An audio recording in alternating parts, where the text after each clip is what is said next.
Hi guys, welcome back to my channel. Today I am here to talk with you about the Violet Voss Pro palette. Ooh, so pretty.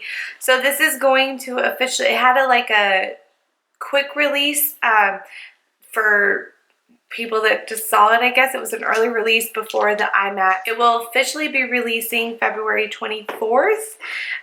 So this is, from what I understand, this is a limited edition thing. I don't believe this is going to be permanent forever, but I'm not positive, so don't quote me. And I am unsure on the price of what it's going to be because I've heard different things, and I believe the amount that I paid for this one was $65 or $70, and it was supposed to be a different price than what was going to be on the launch date, but I'm not positive, so don't quote me on it. So to first talk about packaging, it is a very reflective, like pearl, what is the name for this? Like a mirror, reflective, prismatic, no, what's the word? Oh, brain fart. Okay, I can't think of the name right now, but you know what I mean, where it looks like a rainbow, like an oil slick. It has a cheetah print, a big bow. It says Violet Voss Pro. Down here, this is the Ride or Die palette. There's nothing really on the back. And this is a pretty large palette in comparison to some of their other palettes. I mean, as you can see from my hand, it's even bigger than the whole length of my hand. So it's definitely a very large palette. It is nice that they included also a very large mirror. Hello, me. So there's a very nice large mirror in there. And this does have a mixture between mattes, pearls, metallics. There's 42 eyeshadows in here altogether, and I'm going to try to show you without blinding you. So it does have a nice color scheme. I'm sure you've all seen this on Instagram, but it does kind of go gradient light to darker, and it does kind of seem to flow where the mattes are all mixed in with metallics and shimmers. So they're not separated or anything, but it does have a nice like little colored rainbow scheme. So let's go ahead and do an eye look with this. Today I am going to work. I'm super cozy in like a sweater right now, and my hair is up, so that's why you don't see much of any of that. But we are going to do something just super simple today. The first thing I'm going to do is I'm going to go in with April, and that is this color right here, and I'm going to put that all over my eyelids just to kind of give it a quick base to help let those other shadows have something to glide on. Makes it easier to get those shadows to blend for you. And it also helps with any discoloration that you may have. So that is on. Oh, and I do have my foundation, bronzer, and blush and eyebrows on as well. So I completed some of my face already. Okay, taking a fluffy blending brush, we are going to go into, let's go into Leslie, which is right up here.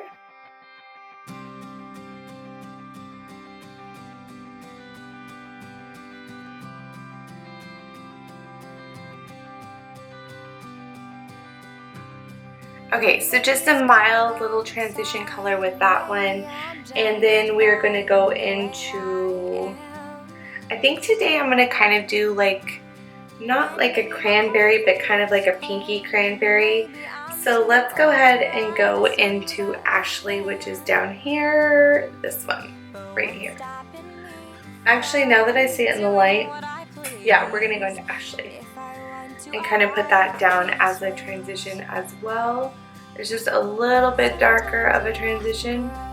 Focus it kind of more on the outer edge and then bring it in.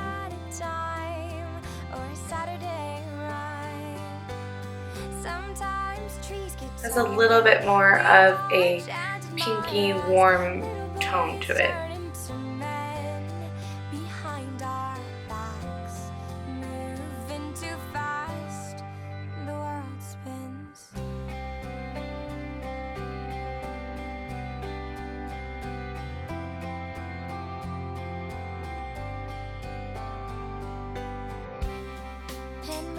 Let's go ahead and go into Amy, and it's down here in the corner, and it's just a little bit deeper of a color. It's more of a cranberry burgundy, and we're just gonna kind of put that on the outer corner, a little into the crease and a little on the eyelid.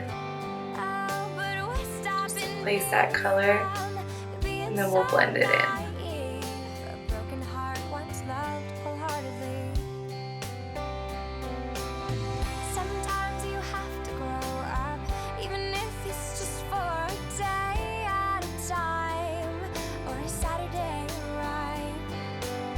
Sometimes trees get taller. We watch and admire as little boys turn into men behind our backs. This color is so pretty and definitely very pigmented. What's a heartbeat? What's a life without a breath of assurance? So that is what that looks like. And just a little bit with that Leslie back at the top, just to kind of make sure that we keep that top not too pink, but not too brown either, because we don't want it to look like we've got a black eye, but we just want a nice transition.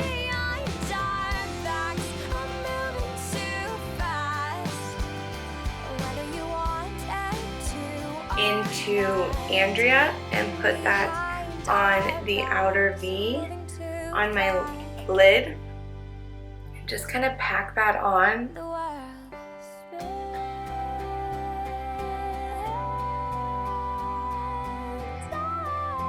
We're gonna kind of do a little bit of a gradient pink today.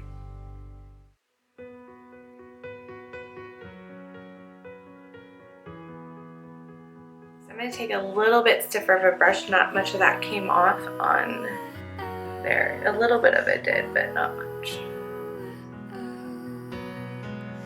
Kissing in the rain, walking on the beach.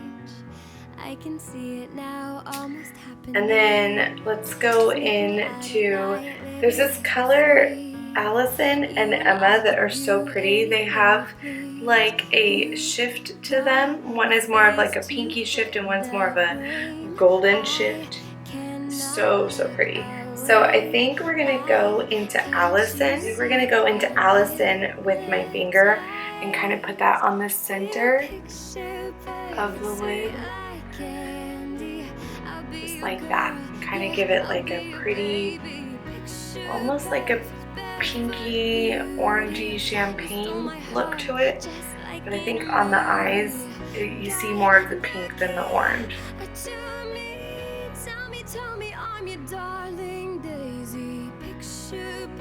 Then for our inner third and our corner, we're going to go into Isabella. Don't worry, we're still going to blend this out. Just trying to get all these colors laid down.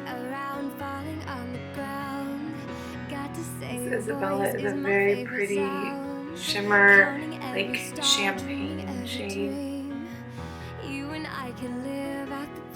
And that's not applying as pigmented as I would like, so I'm going to just do a little bit with my finger and then blend it out.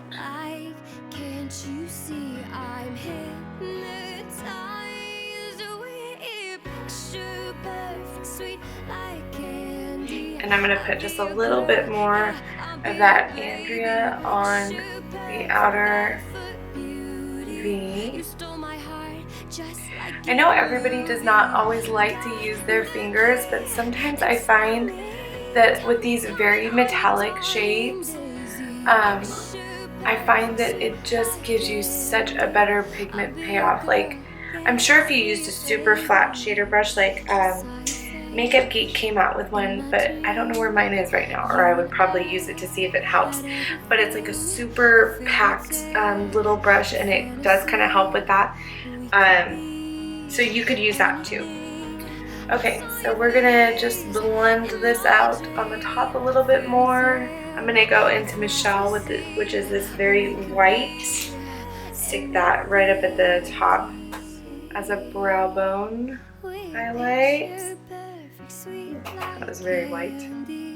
Might have to tone that down a little bit. And then we'll go back and blend that away just a little bit. Tell me I'm your darling Daisy. Picture perfect, sweet like candy. I'll be your girl, yeah, I'll be your baby. Okay.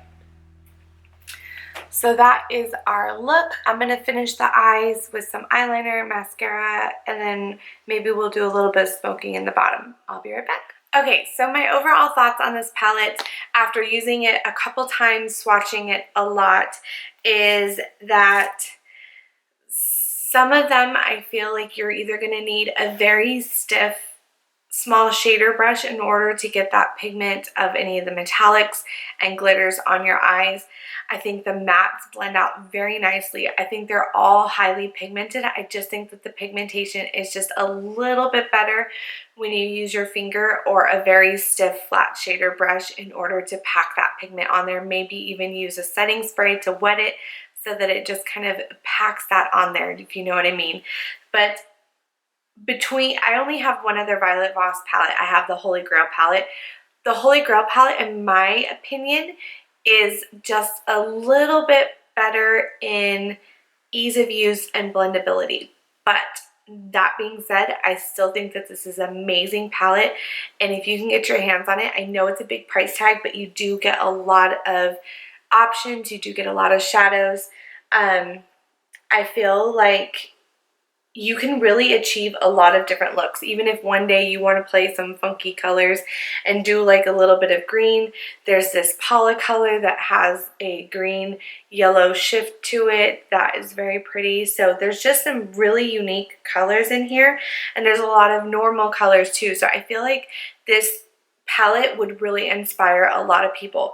One thing that I will say is that I do notice that the palette does have kick up to it. A lot of it is because it's soft. A lot of it is just kind of chunky, like especially the metallic. The way I feel about it is it's almost like a texture where you feel almost like it's not a cream, but it's not a powder, but it has that like tackiness of a cream. It has blendability like a powder, but like when I put my finger in it, it feels almost like you're sticking your hand into like a sticky cream almost. Like it's just very like cream-like, but it's really hard to explain. Like not all of them are that way, but some of them more than others are chalkier. Some of them more than others are that like creamy tacky texture.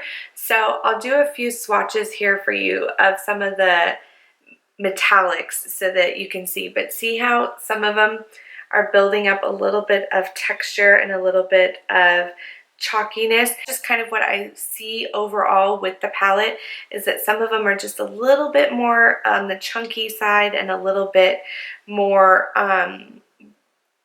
kick up because like I said, of that tacky stickiness like a cream when you pick it up. So when you rub it on your finger, it's kind of balling up instead of just like smoothing out.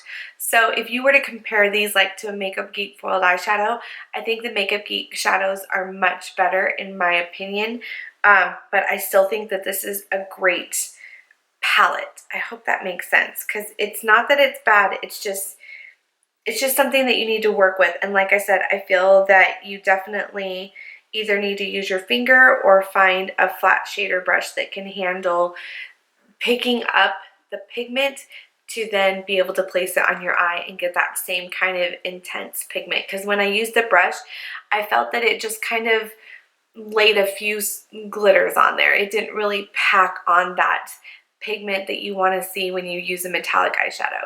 So here is a few swatches for you.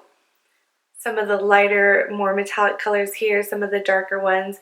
So like I said, they're all so beautiful and they all, but see like if I spread out this powder that's left, it just has this like interesting, like almost like tacky, like if I spread it out, it then gets like this super strong, no streak pigment. But when you're just first doing it, it's just a little bit streaky with a little balling just because it has that like weird tackiness to it. And here are some of the mattes for you. And I feel that a lot of people with the Holy Grail palette liked the metallics more than they like the mattes. And in this palette, I love the metallics, but I really like the mattes. Like the mattes are very beautiful, very pigmented, easy to blend.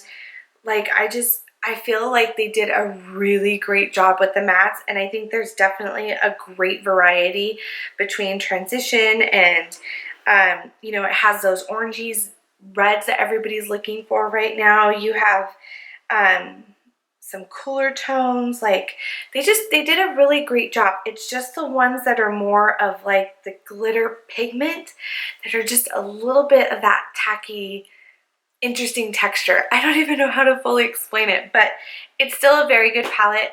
If you can get your hands on it, I think you'll be pleased